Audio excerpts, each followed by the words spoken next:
good morning, ladies and gentlemen, and welcome to the Atlantic Council's new facilities here at 1400L.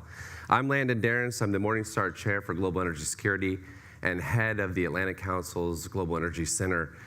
Thrilled to be kicking off the new year in 2025 with a conversation on the forces shaping the world energy outlook here with Dan Yergin. For those that follow the Global Energy Center, you know that energy markets are dynamic. They're influenced by national security, geopolitics, economic opportunity, increasingly technology and innovation. Russia's invasion of Ukraine, tensions in the Middle East, competition between the United States and China, all affecting and being affected by the energy system that we live with every day. To help shed light on this rapidly evolving global energy system, I'm honored to be joined here with Dan Yergin. Dan Yergin is a preeminent authority on energy, international politics, and economics. He's vice chairman of S&P Global and chairman of CERAWeek. He's also a member of our energy advisory board, so we're lucky to have you, Dan. For those that also know, very formative in the career of many of us, Dan is an award-winning author with books like The Prize, The Quest, and most recently, The New Map. But today, we'll be discussing the enduring lessons of his classic Pulitzer Prize-winning book, The Prize, as presented in the epilogue to a new edition, and for the first time, an audiobook, which I understand is now out, Dan. Yes, and it's only 45 hours. So I take long walks. Yeah. I can get through it eventually here. I think 3 trips across the U.S. would do it. Well, I don't know what your voice sounds like when you put it on 1.5, though, so. Dan, I want to kick it over to you. You know, the prize came out in 1990, detailing the history of modern energy systems and the lifeblood of global economics. Right now, as you're preparing to release the prize as a new audiobook, just want to do a little bit of a reflective aspect to this. How has the global energy landscape transformed in the years since writing and publishing the prize? Well, thank you, Landon, and it's great to be here. Good morning to everybody here and to those online as well. It was a very interesting experience to go back and read something that one had written a while ago. And part of the reaction was, well, 2 reactions. One, not bad. And secondly, how did I do that? Because, you know, there was no internet then. So you actually did something called go to the library, and you know, which is, one doesn't do that now for research.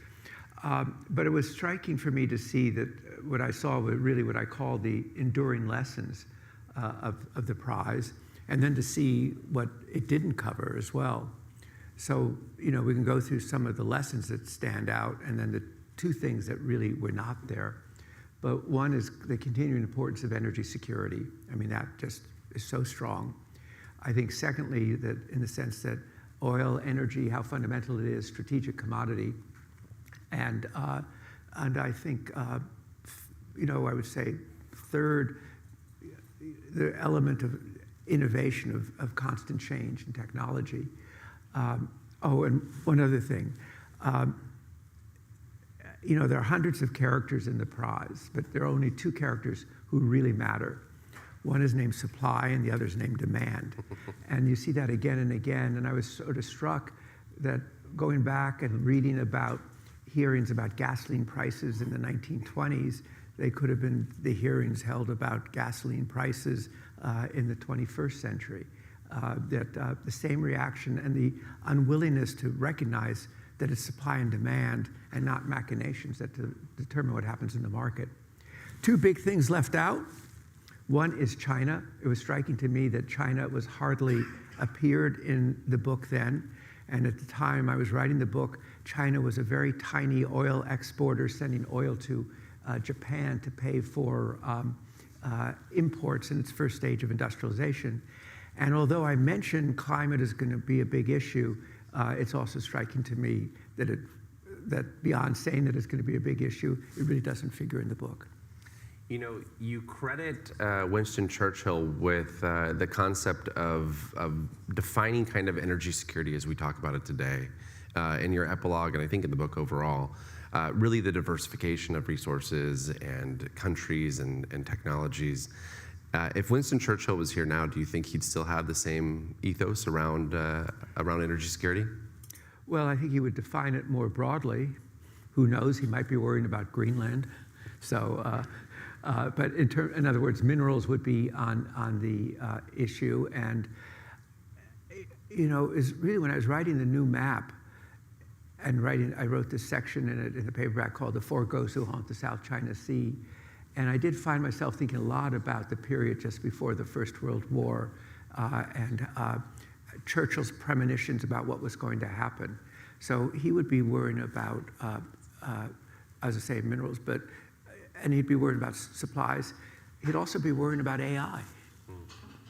Well, I'm hoping to spend a little bit of time delving into that overall, but for me, one aspect of 2024, just to be a little reflective, and the story last year was around the scale of democratic transformation, whether in the US, Mexico, European Union, UK, India even, against this backdrop of energy instability, continued conflict in Ukraine, the Middle East.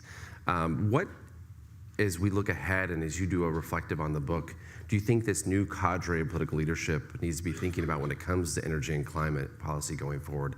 And what does this transformation in terms of leadership mean for the energy system that we're adopting right now? Well, I think in 7 days we'll have a pretty good idea.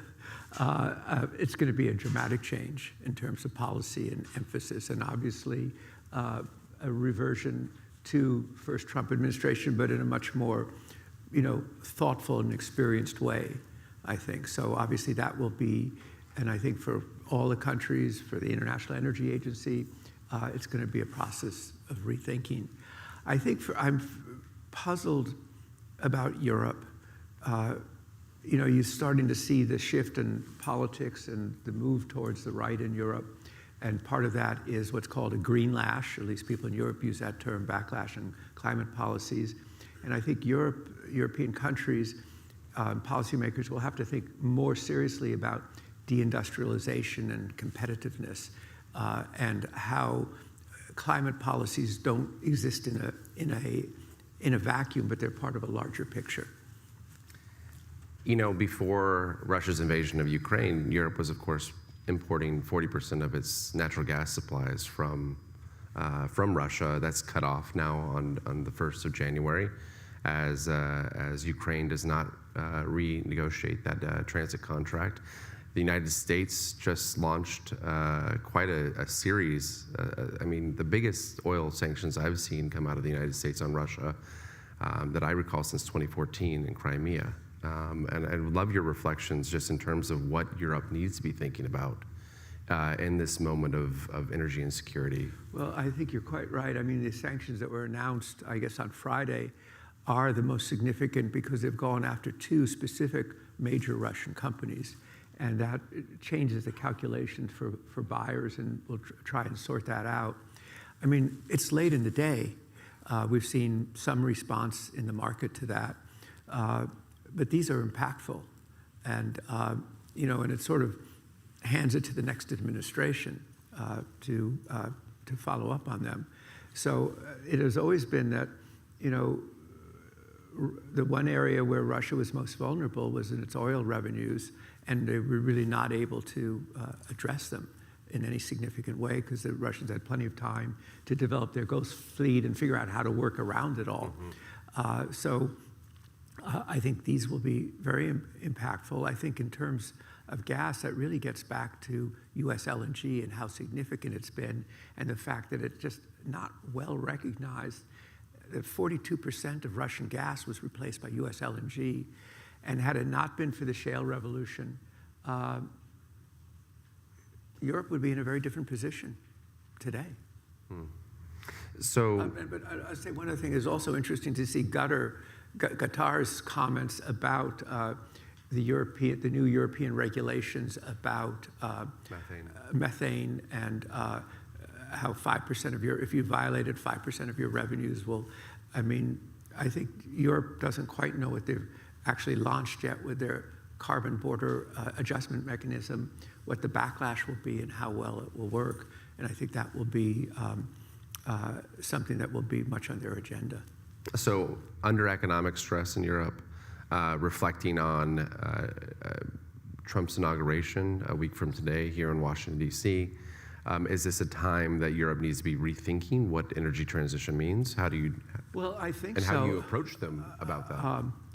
It's kind of been set in concrete, and the phrase that one just hears again and again is more ambition. I mean, you just turn around and there's more ambition, but there's a question, has it been phrased correctly?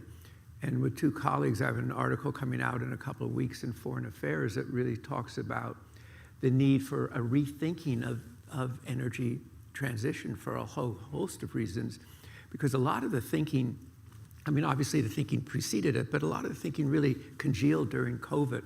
It seems to me when demand was down, prices were down, and now we've had a couple of years of experience. And so we see that in 2023, wind and solar were at the highest levels ever, but so were oil and coal. And there's a message there that needs to be thought about. And the difference in priorities, we did a conference, and we'll do again next June, called Energy Asia in Kuala Lumpur. And I was very struck by the remarks of the Prime Minister of Malaysia when he spoke, because he said, you know, yes, we're going to address climate, but we're not going to do it according to what Northwest Europe and North America have told us to do, because we have to worry about economic growth, we have to worry about poverty reduction, we have to worry about health. It's just different. And I think that North-South issue is going to come to the fore. And certainly India has been very vocal about the carbon border adjustment mechanisms in that regard. You know, you have really pretty reinforced thinking around Europe's energy transition goals. Trump is bringing in a energy dominance thread, thinking through leaving the Paris Agreement. How would you reflect in advising the next administration in terms of its ambitions in this space as well? Could you come on? I'm thinking about energy transition and what that should mean to a U.S. administration. Yeah. Well, I think, you know, we'll certainly know more next Monday, but I think it's pretty clear that it's going to be focused on energy, and I think the expectation is withdrawal from the Paris Agreement again. So I think it will throw climate negotiations into a period of uncertainty. So coupling those two groups together, though, what would your perspectives be in terms of transatlantic collaboration? Is there room for it? Are we going to go into a moment of trade tensions where collaboration on the energy system is really difficult? Is the fact that U.S. LNG is such a driving force of the European economy mean that we're in a different position than we were in 2016? Well, that's a very, that's really a key question right now. And obviously for the Europeans, and you can see that their uncertainty of what to expect from the Trump administration, and the use of tariffs for a whole host of things. I mean, I do think that one of the great strengths the United States has that other great powers don't have is the alliance system and the durability of that alliance system, and maintaining it, so that I think it's something that needs to be recognized. Now, obviously, President Trump last time really wanted to get the other countries to step up their commitments to NATO, which many of them had not. They've moved some degree in that. We've heard that in his discussions about Canada. But I think that one of the great achievements after World War II that has been the durability of this alliance system. I want to shift gears slightly. In your epilogue, you talk about naming the prize of the venture. And that was abbreviated at some point throughout the creative process. But you know, you have this conversation about securing oil and gas supplies, really oil supplies, and the chain of dominating that supply chain. As we look to the supply chain today, the growing complexity of the energy system that we're living in, we have a broad conversation now expanding to critical minerals, to emerging technologies. I think we could probably even jump into AI at some point here.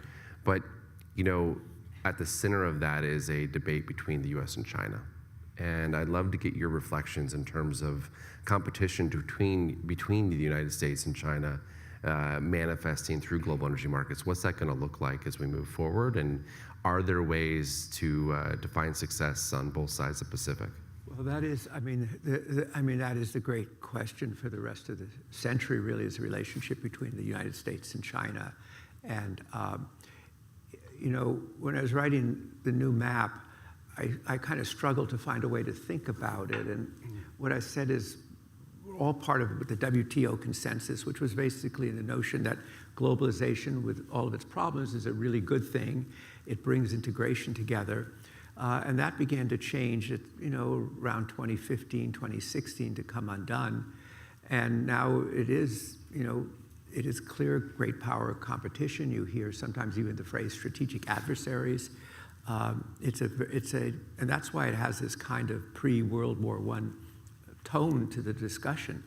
And yet, what is so true is just how integrated these economies are. Obviously, we're seeing terrorists, we're seeing specific sectors, elements of a tech war, a cyber war, trade war. But I bet a lot of people in this room, a lot of people watching, take vitamin C every morning. And 90% of the vitamin C in the United States roughly comes from China. We're more integrated than people know. And so that's what makes this such a complicated situation. Clearly, on AI, there's the competition, chips, there's competition, there's a military competition, and what you've talked about is the mineral competition, which was not, 2019, it really wasn't on the agenda. People weren't thinking about it. And then you started to look at the amount of minerals. Partly it was the amount of minerals that would be needed for the energy transition. And when we did that copper study that you and I spoke about earlier this morning, I was very struck that an EV uses 2.5 or 3 times more copper than a conventional car.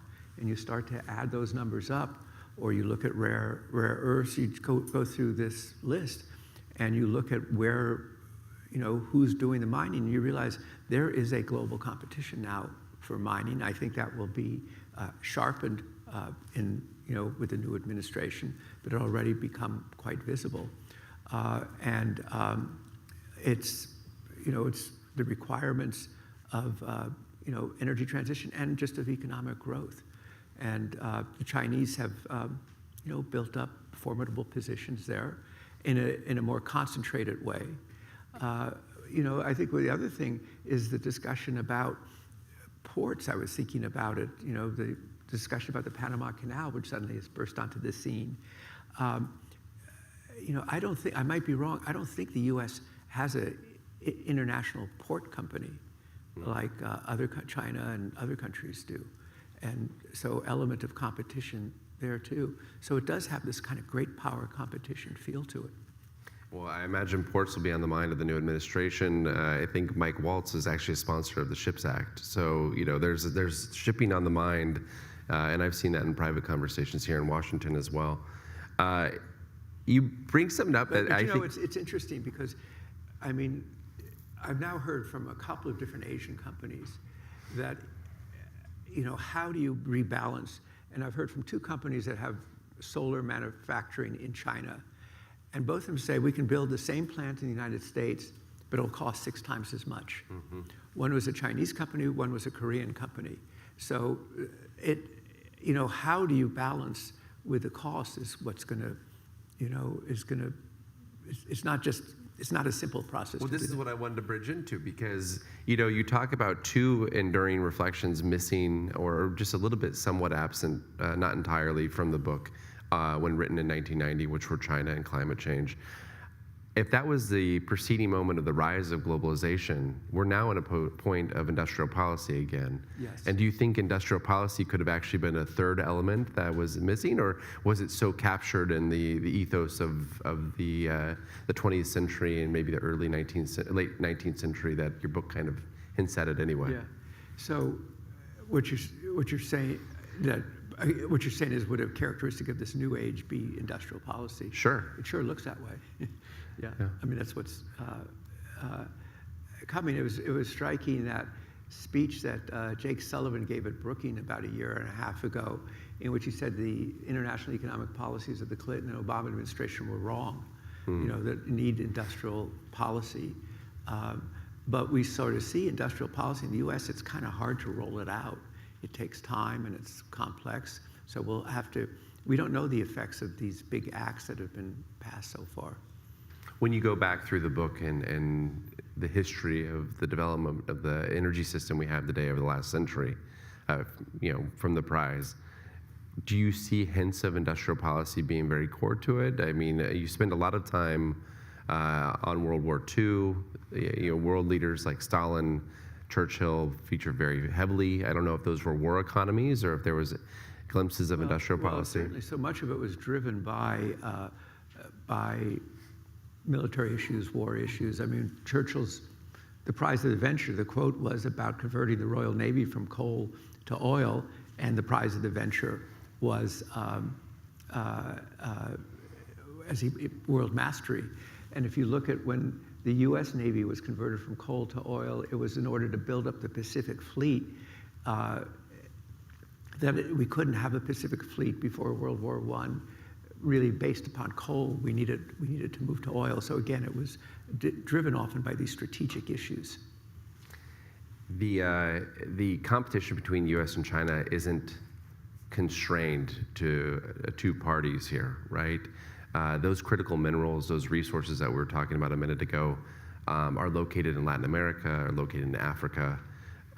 What does it mean for the global actors outside of the United States, outside of Beijing, to be looking at these two very formidable countries having this debate right now? And where do we look to Latin America in particular? Well, I think Latin America, if you look at it, Brazil certainly has an orientation towards China in terms of its exports. The new port I think it's in Peru that's being built up to be a gateway to China. So for those countries, raw material suppliers, China has been very important to their economies. And in a way, we haven't, I think, as a country, consistently focused on that. I gave you a very small example. We had the opportunity this holiday to be in Antigua, and talking to the guy who's driving us to the airport, said, I used to work at the U.S. Air Force Base. It got closed down. He said, the Chinese are everywhere. This is an island in the Caribbean. Just no one's paying attention to that. And I think we'll start paying attention to that, unfortunately. But on the other hand, the value of integration and the value of managing this relationship is so critical, and China is an important market. One difference between our study on LNG and the one that came from the administration, the S&P one versus, is they assumed that the only market for US LNG was going to be China. Our view is it's going to be a broad portfolio, but China is one of the markets and will be the largest importer.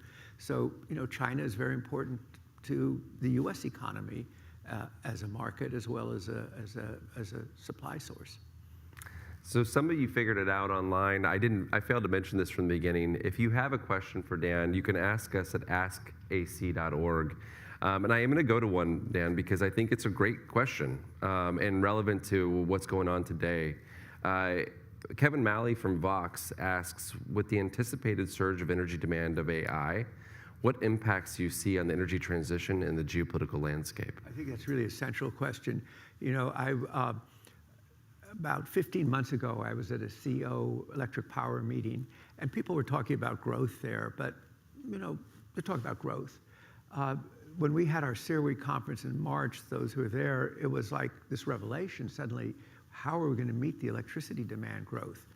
And our own numbers suggest that within 5 years, 7 to 10% of US electricity demand could just be coming from data centers.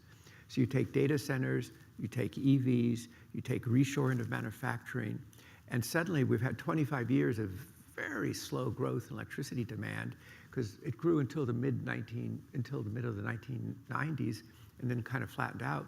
And now that sharp growth is there. And I think that's really changing the landscape. Suddenly, the big tech companies are big players in the future of energy, because they're the ones who are worried about reliable 24-hour electricity. And if you were looking at bellwethers, when Microsoft and 3 Mile Island makes a deal to restart 3 Mile Island, that tells you we're in a different environment. The renewed interest in nuclear power is very much driven by this. And so the question is, what's going to be the mix? And I've been in discussions with tech companies where they themselves are divided. Some say we can do it all with renewables. Others say nuclear, but not till the 2030s. And others say natural gas is going to be this is going to be a surge in demand for natural gas. And you can see it in turbine orders. You can see it in that big merger that was announced on Friday between Constellation and Calpine. So that is another factor. I would have said that, that electricity demand is the new thing that's only in the last year, on top of everything else, will figure into this rethinking about energy transition. Now, it does seem that up till now, there's been little focus on making data centers more efficient, and there certainly will be incentives there, but I think it means more demand for natural gas in order to meet the power demands. So I think that's, and it's something that just kind of almost popped out of the cake. That demand signal is not just a unique U.S. story, right? I mean, I think the Middle East is looking at data centers and AI. China's obviously looking to win at supercompute as well. Will we see similar stories manifest in other markets? Will we see a coal boom in Beijing and in China because of this? I don't know that, but I think it will mean that the retirements of coal plants will be slowed down in the United States. It's highly likely because reliability is the most important thing in terms of electricity supply. But it's also other regions like Saudi Arabia, UAE want to compete to be data centers, cheap electricity there. Alaska is going to be competitive, possibly for data centers. So the race is on now. Of course, some people are asking the question: are people shopping different forums to find as to where they finally alight? But this seems to have just tremendous momentum and tremendous amounts of money. I think Microsoft announced $80 billion capital investment in data centers this year. So at a moment where we have increased energy demand because of new technologies in the AI supercompute drive, you also have increased targeting and sanctions and pressure on global supply in general. So we already talked about the Russian LNG, but a big facet of Trump's prior administration was max pressure on Iran. How do you, two-part question here. One, what is the opportunity lens and the space for actually continuing to marshal energy as a political tool through sanctions policy? How do you have Iran and Venezuela and Russia and a trade war with China, even though it's one step removed? So I'd love your thoughts on that. And then, two, what's the advice in terms of how you prioritize these issues for a new administration? Well, certainly not. It's not going to be an open, easy-flowing world economy. Iranian exports of oil went way down during the Trump administration. They went up under the Biden administration. They're surely going to go down again. There will be great pressure on them. And one of the qualities that really started around 2006 is the much more aggressive use of sanctions to achieve policy aims. And some have described it as an age of economic warfare, in fact. But it's a lot to do all of those at the same time and keep the flow of steady flow of oil. There is over 5 million barrels a day of shut-in capacity. Growth in the United States will be an important element of that. But as you go through the list, you have 3 of the major exporting countries, potential exporting countries, under sanctions, and they'll be more aggressively pursued sanctions. Obviously, countries, and this is also very much tied into the primacy of the dollar, to the degree that people, a growing part, but not the whole part of Russian-Chinese trade is now in their currencies. people will have a tremendous incentive to get around it. This is something I have no special knowledge of, but I do wonder the degree to which cryptocurrencies are going to be a way to circumvent the dollar. Do you think, and there's a question here, not only has there been time in terms of enforcement, but there's been times for countries to adapt and avoid these sanctions. I think we have a question from Joe here on the dark fleet and the ability to circumvent sanctions. Will the Trump sanctions policies, if they're reasserted as vigorously as they were last time, be as effective this go? I think, the discussion about sanctions on Russian oil started, it took about a year, I think, before they went into effect. And that gave time for adaptation to create a ghost fleet, basically, and to build it up. These latest sanctions are going after a significant part of it. And if they go after the insurance, too, they really raise questions for port operators what risks they want to take with these ships. So I think it's going to be much more aggressive. Now, overall, in what way is the administration going to be trying to address the Russian-Ukraine war?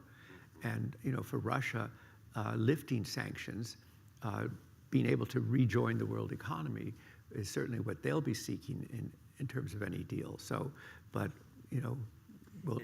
In that position, though, there's a natural tension between a conclusion to the conflict in Ukraine and U.S. energy dominance as well, right? I mean, Russia's success in the global market is an inhibitor of the scale of U.S. success, in your opinion? I don't think so. I mean, I think it is, people just don't recognize how extensive, how extraordinary what's happened in the United States is.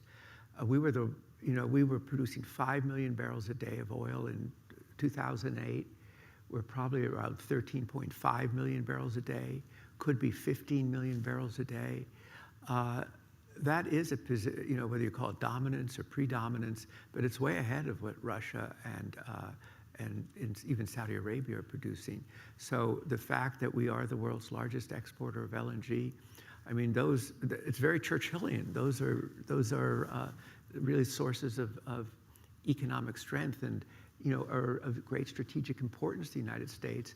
And it's often not realized how significant it is to be in that position. Other countries will look at the United States and say, we wish we're in that position. China would like to be in that position. China imports 75% of its oil, and that certainly is one reason why it wants to assert dominance over the South China Sea. If energy dominance is measured by supply, then I think you're correct. But it's also, I've seen successive administrations be incredibly fatigued by the price of gasoline. And I'd argue maybe even Democratic administrations more so than Republican administrations. But from my recollections of being in the White House and National Security Council in 2018, 2019, there was still tremendous pressure about the price. The president at the time was very sensitive to the price of gasoline. And I like your use of the word fatigued. I mean, maybe alarmed. Alarmed. But you can win on supply. Can you also win on keeping prices reasonable? And where should price be? Well, I think I wonder whether these tough sanctions on Russia, coming right as they are coming just at the time when the administration is leaving, and they won't be responsible for gasoline prices. They don't have to worry about them. I think it was very clear that gasoline prices, and the President Biden said it, they were worried about gasoline prices all through it. It is, it's the most sensitive price in the economy. And this new administration will be equally worried about it. So Brent at 80 is, manageable. Brent at 100 would certainly cause more than fatigue, alarm. We have a question from a colleague in Japan about the transition to clean energy and just the economics. Looking towards the next administration, it's all of the above energy, with maybe a caveat. I know the president's come out a little vocally against offshore wind in particular. What are your expectations in terms of driving down the cost of these next technologies, and how two thoughts here. One, industry engages in a moment of comparative scarcity. They're not going to have necessarily the same scale of another IRA. So we'll see where the future of the IRA goes. But also, in terms of how do other countries, how does the world get behind these technologies and make them affordable for U.S. or for consumers in general? Well, we certainly have seen solar costs down 90%. That's true. Wind costs have come down substantially. But I think for Japan trying to do offshore wind, or Korea, those costs are high. I think that what has encountered the supply chain problems have really driven up costs. And we've seen that in terms of offshore wind in the United States, and the slowdown or the rethinking that that if you want cable for offshore wind, you can get it, but you won't get it till 2031. So I think the supply chain issues for things like offshore wind are very significant.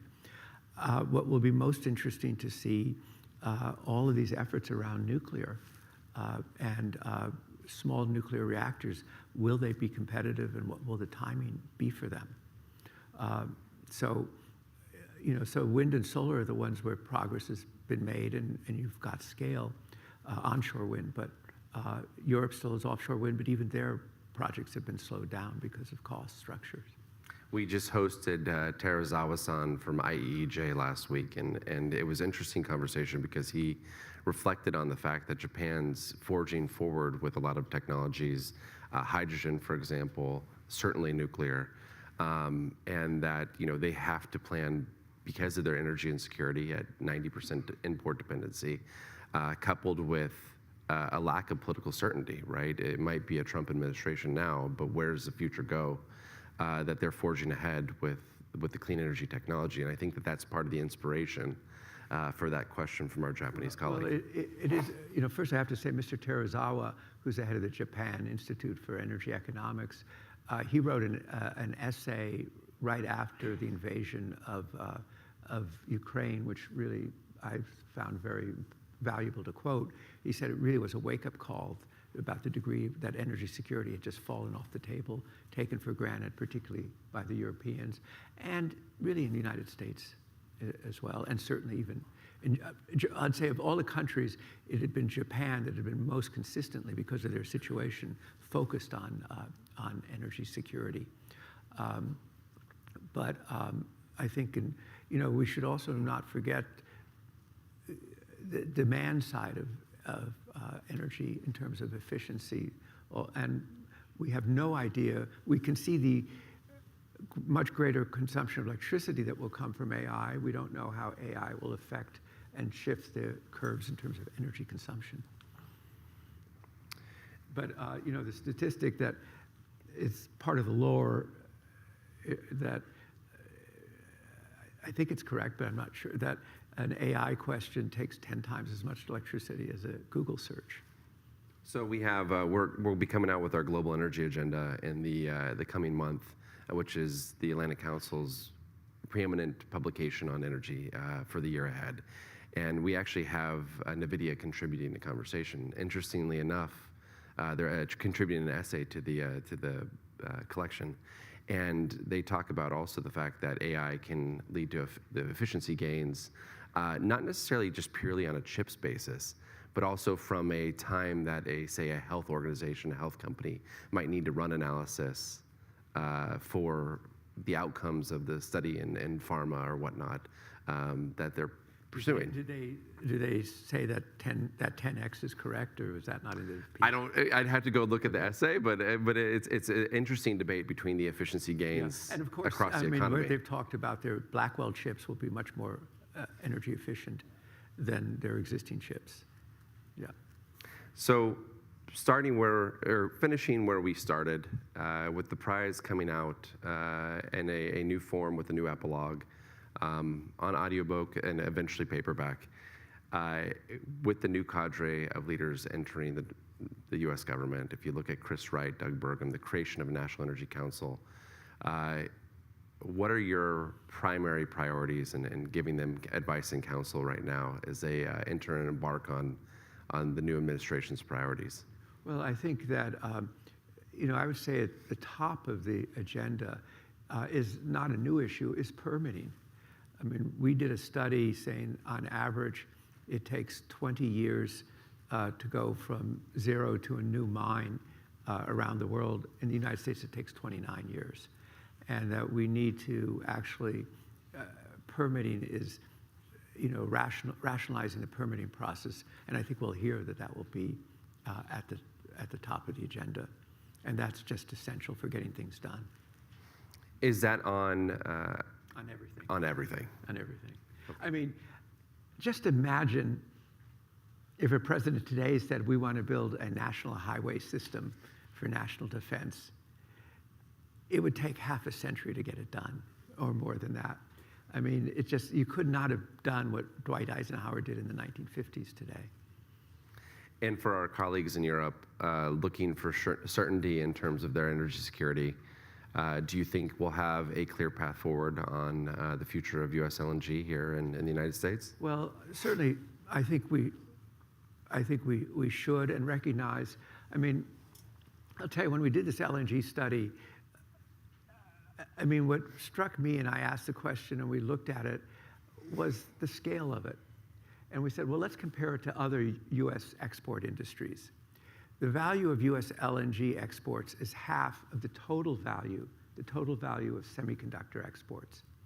Controversial subject, semiconductor exports. It's twice the value, it's more the value of soybean exports, another controversial subject. And my favorite comparison, it's twice the value of all of Hollywood and television exports by the United States. In other words, this is a very significant new export industry that just came about almost overnight. The first cargo didn't leave the United States till 2016. So I think it has turned out to be very important.